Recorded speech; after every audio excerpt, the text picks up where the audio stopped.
দেখেন না অনেক হাজিরা হজ করে আসার পর চাক্কি খোলে না এক সপ্তাহ, লম্বা লম্বা হাত দিয়ে মুসাফা করে, বলার আগে যেন বলতে চায় আলহামদুলিল্লাহ গেছি, কলিজা ঠান্ডা হয়ে গেছে। কই গেছেন?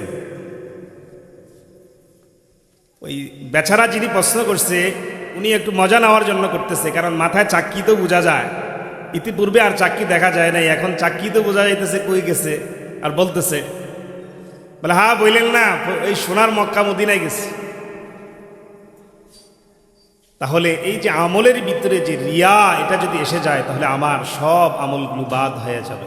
আলহামদুলিল্লাহ আলহামদুলিল্লাহি আলিয়্যিজ যাতি আযীমিস সিফাতি সামিঈস সিমাতি কাবীরিশ শান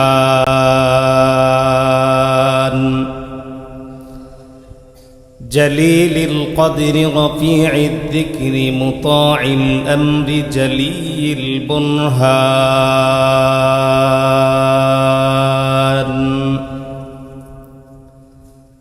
ফখীমিল ইসমি আজিজিল ইলমি ওয়াসিঈল হিলমি কাসীরিল গুফরান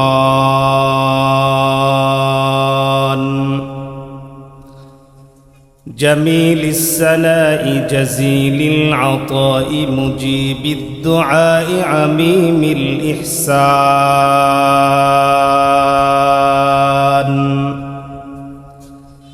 سريع الحساب شديد العقاب عليم العذاب عزيز السلطان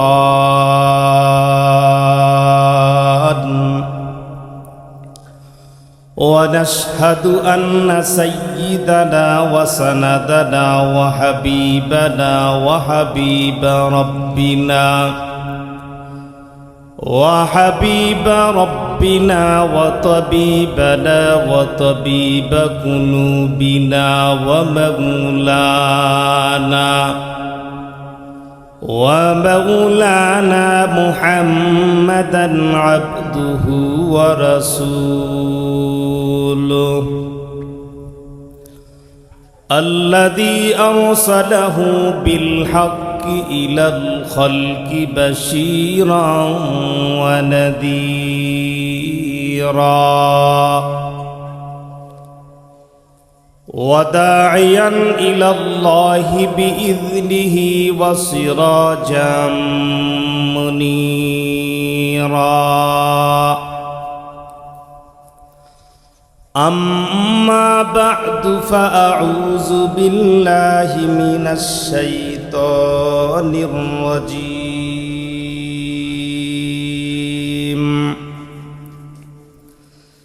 بسم الله الرحمن الرحيم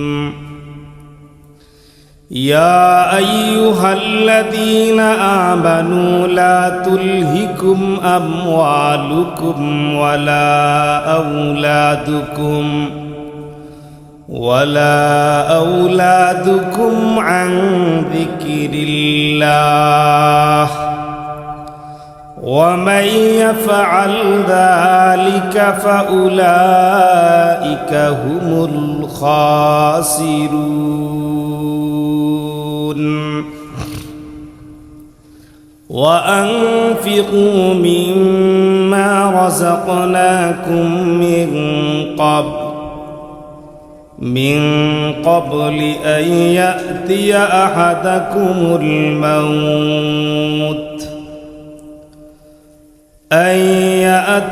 أحدكم الموت فيقول رب لولا أخرتني إلى أجل قريب فأصدق وأكن من الصالحين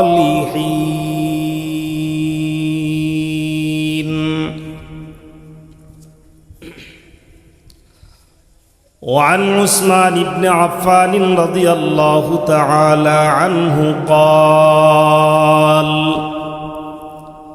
قال رسول الله صلى الله عليه وسلم خيركم من تعلم القرآن وعلمه أو كما قال النبي عليه الصلاة والسلام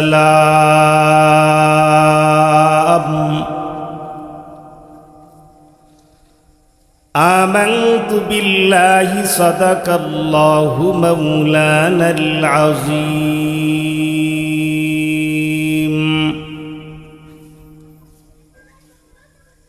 سبحانك لا علم لنا إلا ما علمتنا إنك أنت العليم الحكيم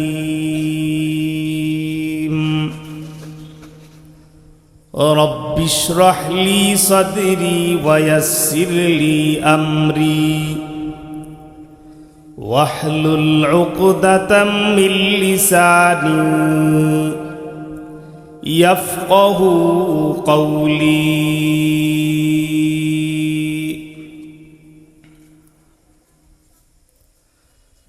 সকলে আমরা দুরূদ ইব্রাহিমি পড়ি اللهم صل على محمد وعلى آل محمد كما صليت على إبراهيم وعلى آل إبراهيم إنك حميد مجيد اللهم بارك على محمد وعلى آل محمد كما باركت على إبراهيم وعلى آل إبراهيم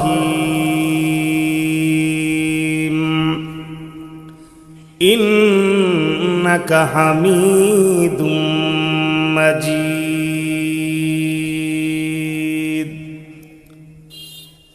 در جوانی توبہ کردن شیوه پیغمبری در جوانی توبہ کردن شیوه پیغمبری وقت فیری گر کے ظالم می شود پرہیزگار وقت فیری گر کے ظالم می شود پرہیزگار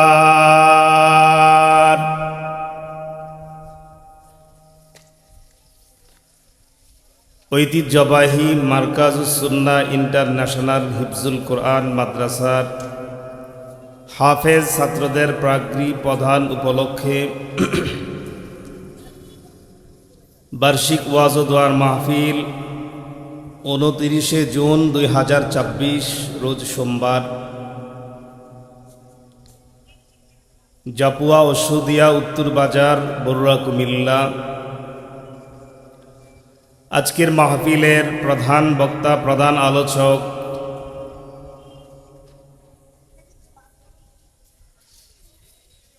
আমার বন্ধুবর আলেম দ্বীন কারি মাওলানা জুনায়েদ আল হাবিব সাহেব দামাত বারকাতুহুমুল আলিয়া কুমিল্লা। বিশেষ মেহমান হিসাবে আমার পূর্বে গুরুত্বপূর্ণ তাকরীর রেখেছেন মাওলানা কবির আহমেদ সাহেব আল জামিয়াতুল কোরআনিয়া ধনপুর সদর দক্ষিণ চৌআরা কুমিল্লা। হাফেজ মাওলানা ওমায়ের হুসাইন মাহমুদি সাহেব ইমাম ও খতিব নোয়াপাড়া কুমিল্লা। সামনে উপস্থিত আল্লাহ প্রেমিক, নবী প্রেমিক, অলি প্রেমিক, কোরআন প্রেমিক, মাহফিল প্রেমিক, মাদ্রাসা প্রেমিক ইমানদার ভাইয়ারা, আল্লাহ রাব্বুল আলামিন আমাদেরকে এমন একটি মুহূর্ত চলছে, এমন একটি অবস্থা চলছে যেই সময় আমাদের বাংলাদেশের পরিস্থিতি, বাংলাদেশের বিষয়গুলো বলতে গেলে বোঝা বিষয়, বুঝাইতে গেলে বলতে হয় যে এখন ম্যাক্সিমাম মানুষগুলো দোকানমুখী, বাজারমুখী। বিশেষ করে স্বাভাবিক যেই নিয়মে ব্যবসার কর্মস্থল বন্ধ হতো, এখন ওই টাইম ওই শিডিউল অনুযায়ী বন্ধ হয় না, লম্বা চূড়া সময় খোলা থাকে। অনেক বিজনেসম্যান যারা, তাদের সাথে কথা হয়, বলে হুজুর রাতের 1:30টায় দোকান বন্ধ হয়েছে, 3টায় হয়েছে। বলার বিষয় কি, এটা তো সকলেরই জানা আছে। সেটা হলো যেই দেশ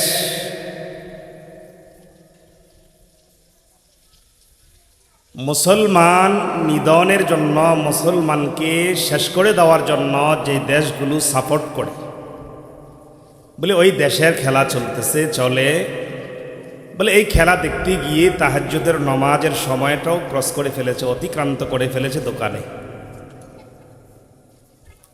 এমন একটি মুহূর্তে আল্লাহ রাব্বুল আলামিন আমাদেরকে কোরআনের এক হাফলা, কোরআনের এক মুতাবাররাক মজলিসে, ইজলাসে আমাদেরকে একত্রিত হওয়ার, আসার ও বসার, দ্বীনি নসিহত উম্মতের উলামায়ে কেরামদের মুখ থেকে শোনার তৌফিক দান করেছেন। এজন্য বলি আলহামদুলিল্লাহ। আমার আলোচনায় ঢুকার আগে একটি কথা, সে কথাটি হলো, আপনাদের যেই ঢুকার যে প্রবেশ পথটা, সেটা রাস্তা ঘেঁষে হয়েছে। মেহরবানি করে আমার আকুল আরজ, গেট সংলগ্ন সামনে কেউ ওয়েটিং বা দাঁড়াবেন না, এটা দৃষ্টিকটু দেখা যাচ্ছে। আপনি বসেন, ভালো লাগলে আলোচনা শোনেন, নচেত আপনি জরুরতের অজুহাত দিয়ে আপনি চলে যান। কিন্তু এখানে দাঁড়াবেন, এটা দৃষ্টিকটু দেখা যায়। আমার ওই বিভিন্ন মাহফিলে আমার বলা থাকে, 1 মিনিট একটা সময় দেই, যে কেউ যদি চলে যাওয়ার ইচ্ছা হয় আপনি চলে যান, বাদবাকি এরপরে আর কেউ যেতে পারবেন না। এটা আমার চাঁদপুরের এক প্রোগ্রামও বলছিলাম। আলহামদুলিল্লাহ, পুরা মাঠ টুইটম্বর হয়ে গেছে মানুষ, একটি মানুষ উঠে নাই। পরবর্তী আমি মোবাইলে চেক করে দেখি, ওই আয়োজকদের মধ্য থেকে একজন গেছে, আমার কাছে ছুটি নিয়েছে, হোয়াটসঅ্যাপে ছুটি নিয়েছে আমার কাছে। আমি আলহামদুলিল্লাহ খুব প্রাউড ফিল করেছি, আমি গর্ববোধ করেছি যে আমার কথাটা সার্থক হয়েছে। কারণ আল করিম ইদা ওয়াদা ওয়াফা, সম্মানিত ব্যক্তিরা যা বলে এটা রক্ষা করা, এটা ওয়াদা হয়ে যায়। সুতরাং কেউ যদি, আপনাদেরকেও বলি, কেউ যদি যেতে হয় 1 মিনিট সময় আপনারা চলে যান। কারণ আল্লাহ রাব্বুল আলামিন যাদেরকে মঞ্জুর করেন নাই, কবুল করেন নাই, তারা কখনো এই জান্নাতের বাগানে থাকতে পারবে না। ঠিক কি ঠিক না? কেউ কি কোনো কি তার গায়ের জোরে এখানে আসছে, নাকি আল্লাহ নিয়ে আনছেন? তাহলে আল্লাহ আনছেন, আমরা আসি নাই। ঢুকার অনুমতি 1 মিনিট পর আছে, যাওয়ার অনুমতি আর নাই। কি বলেন আপনারা? একমত তো সবাই? একমত হলে 2 হাত তুলে একটু দেখায় দেন রবকে। আল্লাহু আকবার, সুবহানাল্লাহ, আলহামদুলিল্লাহ, লা ইলাহা ইল্লাল্লাহ, আল্লাহু আকবার। আমরা সকলেই পড়ি, রব্বানা লাকাল হামদ হামদান কাসীরান তাইয়িবান মুবারাকান ফীহি ইয়া রব্বি লাকাল হামদু কামা ইয়ানবাগি লিজালালি ওয়াজহিক ওয়া আযীমি সুলতানিক। আমার প্রিয় সদিয়াবাসী, মোকদ্দমা এবং ভূমিকাতে লম্বা জুড়ে কথা না বলে সরাসরি আলোচনা চলছে। পবিত্র কোরআনে কারীমের 28 নম্বর পারা। কথা বলতে হবে কিন্তু আপনাদের, প্রত্যেকটি ওয়াজের মঞ্চ কিন্তু একটা ক্লাস। পবিত্র কোরআনে কারীমের পারা নম্বর 28, পৃষ্ঠা নম্বর 14, আয়াতের ক্রমিক নম্বর হল 9, 10, সূরার সিরিয়াল ক্রমিক নম্বর হল 63, সূরাটি মদিনায় অবতীর্ণ। সূরার নাম সূরায়ে মুনাফিকুন, সূরাতুল মুনাফিকুন। এবার আপনাদের পড়ব, আমি জিজ্ঞাসা করব, আপনারা বলবেন। বলেন পারা নম্বর ২৮, পারা নম্বর ২৮। বাংলাদেশে যদি এখনও এমন শ্রোতা পাওয়া যায় তাহলে কেমন হয় বলেন তো দেখি। আপনাদের সচেতনতা অনেক প্রয়োজন। ওই মাস্টার পড়াইতে আসছে, বাচ্চাকে জিজ্ঞাসা করে, বলে পড়ো, তো বাচ্চাও রিটার্ন আবার বলতেছে পড়ো। ও মনে করছে এটাই পড়া। কি বলেন আপনারা? মাস্টার বলছে পড়ো, বাচ্চাও বলতেছে পড়ো, ও মনে করছে এটাও পড়া।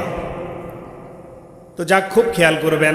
আমি বলছি পারা নম্বর কত, ভাই আপনারাও একজনে বলছেন পারা নম্বর কত। যাই হোক, সচেতনতার সহিত বয়ান শুনতে হবে।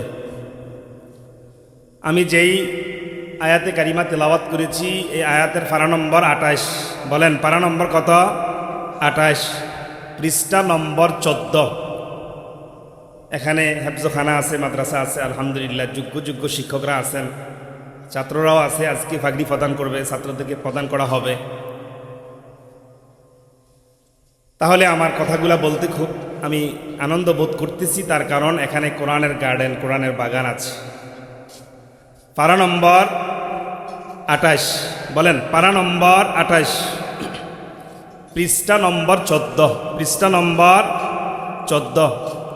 আয়াতের ক্রমিক নম্বর হলো ৯-১০, ৯-১০। সূরাটার নাম সূরাতুল মুনাফিকুন। অবতীর্ণ নাজিল হওয়ার স্থান হলো মদিনায়। কোরআনে কারীমের সূরাগুলা দুই ভাগে বিভক্ত। ১১৪টা সূরা দুই ভাগে বিভক্ত। বলে একটা হলো নবীর মক্কায় জীবনে অবতীর্ণ হয়েছে, আরেকটা হলো নবীর মদনী জীবনে অবতীর্ণ হয়েছে। বলে হিজরতের পূর্বে মক্কায় যে সূরাগুলো অবতীর্ণ হয়েছে এগুলাকে বলা হয় মাক্কি সূরা। হিজরতের পর মদিনায় যে সূরাগুলো অবতীর্ণ হয়েছে এগুলাকে বলা হয় মাদানী সূরা। তাহলে সূরাতুল মুনাফিকুন মাক্কি না মাদানী? মাদানী সূরা। বলে ১১৪টা হিসাবে এই সূরার ক্রমিক নম্বর হলো ৬৩। আর পৃষ্ঠা নম্বর ১৪, আয়াতের ক্রমিক নম্বর হলো ৯-১০। সাম্প্রদায়িক হিসাবে মানুষ উল্লেখযোগ্য হিসাবে মুমিন, কাফের, মুনাফিক, এই তিনটা সম্প্রদায় উল্লেখযোগ্য। বলে আল্লাহ রাব্বুল আলামিন কোরআনে কারীমে এই তিনটা সম্প্রদায়ের নামেই সূরা দিয়েছেন। বলে তার মধ্যে মুনাফিক খুব জঘন্য। বলে এটা ইমানদারের পরিচয় নিয়ে চলে, কিন্তু কাজ মুনাফিকের। মুনাফিকের অনেক লম্বা চূড়া ব্যাখ্যা বয়ান আছে, সময় থাকলে হবে। তাফসির ইবনে কাশাফের মধ্যে আসছে, বলে মুনাফিকরা মুসাফা করে, তাদের হাত লম্বা লম্বা করে বাড়ায়া দেয়। হাত কিভাবে বাড়ায়া দেয়? লম্বা লম্বা করে বাড়ায়া দেয়। আল্লাহ তাআলা হেফাজত করুক। দেখেন না, অনেক হাজিরা হজ করে আসার পর চাক্কি খোলে না এক সপ্তাহ, লম্বা লম্বা হাত দিয়ে মুসাফা করে। বলার আগেই যেন বলতে চায় আলহামদুলিল্লাহ গেছি, কলিজা ঠান্ডা হয়ে গেছে। কই গেছেন? ওই বেচারা যিনি প্রশ্ন করছে উনি একটু মজা নেওয়ার জন্য করতেছে, কারণ মাথায় চাক্কি তো বোঝা যায়।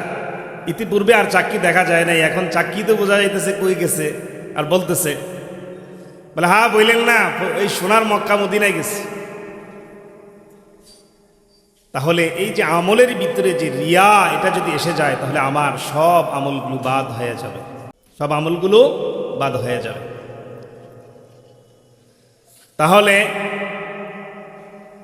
মুমিন, আল্লাহ রাব্বুল আলামিন মুমিনের নামে দুইটা সূরা কোরআনে কারিমে দিলেন। একটা হলো মুমিন, আরেকটা হলো মুমিনুন। 18 নম্বর পারার 1 নম্বর পৃষ্ঠা থেকে শুরু হয়েছে সূরাতুল মুমিনুন।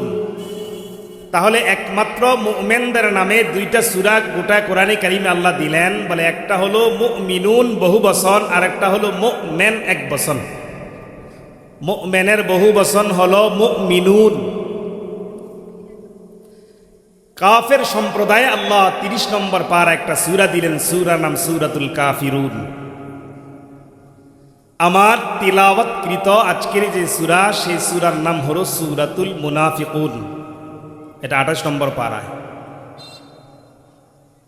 তাহলে মুনাফিকদের কথাও আল্লাহ কোরআনে বলেছেন, কাফেরদের কথাও আল্লাহ বলেছেন, মুমিনদের কথাও আল্লাহ বলেছেন।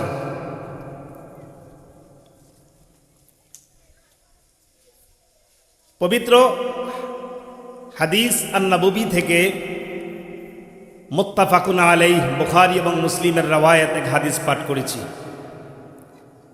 ওলামায়ে কেরাম থাকলে বুঝার কথা, মুত্তাফাকুন বলা হয় ইমাম বুখারী এবং ইমাম মুসলিম যে হাদিসের মধ্যে ঐক্যমত পোষণ করেছেন, ইত্তেফাক করেছেন, এটা ইত্তেফাক থেকে মুত্তাফাকুন শব্দটি চয়ন করা হয়েছে। তাহলে এই হাদিসটি ইমাম বুখারী এবং ইমাম মুসলিম, বুখারী তো স্থান দিয়েছেন, মুসলিমও স্থান দিয়েছেন। হাদিসের রাবি হল উসমান ইবনে আফফান, আমরা সকলে বলি রাদিয়াল্লাহু তাআলা আন। এই উসমান ইবনে আফফান, ওনার উপাধি হলো জিন্নুরাইন। কেন জিন্নুরাইন বলা হয়? বলে নূরের তসনিয়া হলো নূরাইনে। উনি নবীজির একটা কন্যা বিবাহ করলেন, ওই কন্যার ইন্তেকাল হওয়ার পর নবী আরেকটা কন্যা ওসমানকে বিবাহ বন্ধনে আবদ্ধ করলেন। একটা কথা আছে, জামাই যদি ভালো হয় স্ত্রী মারা গেলে শালিও পাওয়া যায়। নবীজি বলেন, ওই কন্যাটা ইন্তেকাল হওয়ার পর নবী বলেন, আমার যদি আরো কোনো কন্যা থাকতো আমি ওসমানকে দান করতাম। এই জন্য ওসমানের উপাধি হলো জিন্নুরাইন, দুই নূরের অধিকারী, দুই নূরের অধিকারী।